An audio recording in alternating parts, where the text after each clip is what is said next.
This part work has been supplied to me free of charge from DeAgostini.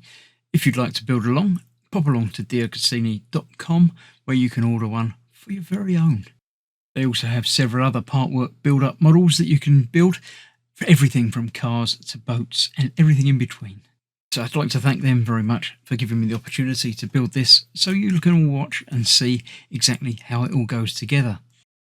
Hello, I'm Chris, this is Gross Models. Welcome to issue 69 of building your very own Ford GT40 from DeAgostini. Looking at Ford, the Ford Fusion NASCAR. Quite a nice looking car, I'll go with one of them. Alright, not exactly ideal for roads because, you know, very, very low to the ground, but it's alright. Cool, interesting stuff.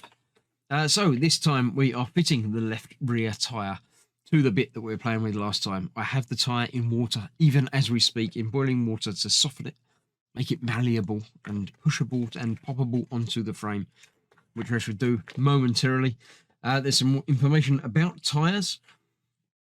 So the front and rear obviously are different for the racing tyres because you need all the traction on the rear. And road tyres are different again, but there we go. You can read all about tyres if you so desire. So let me bring the tyre back up to the bench and we'll put it on.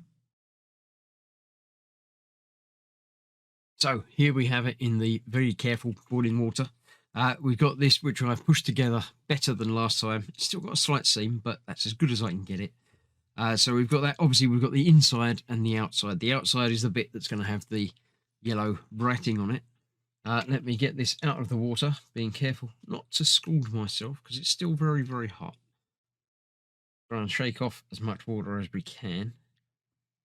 And then use a soft towel to remove the rest of it. Let me get rid of the boiling hot. We'll dab it dry around the outside and obviously the inside as well. Don't need any water sloshing about inside it. So this is much softer than it was when I started, when I got it. So yes, it has to go on there that way around.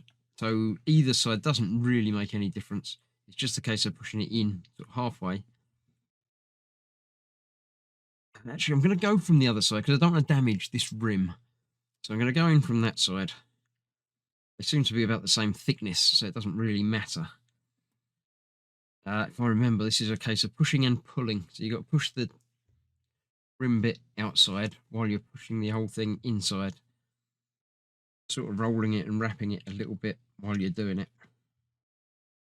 This is the inside piece, so I need to make sure this stays on this side. There,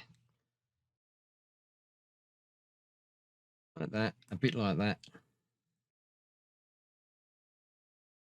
over there.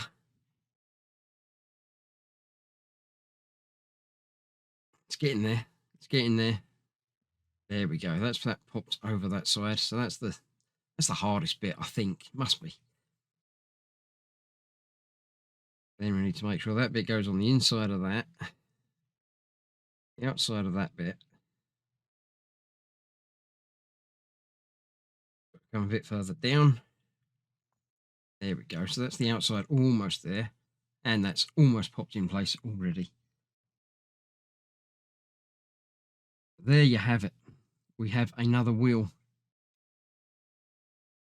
complete. I shall put that to one side. It will cool down a bit and then become obviously more solid once again.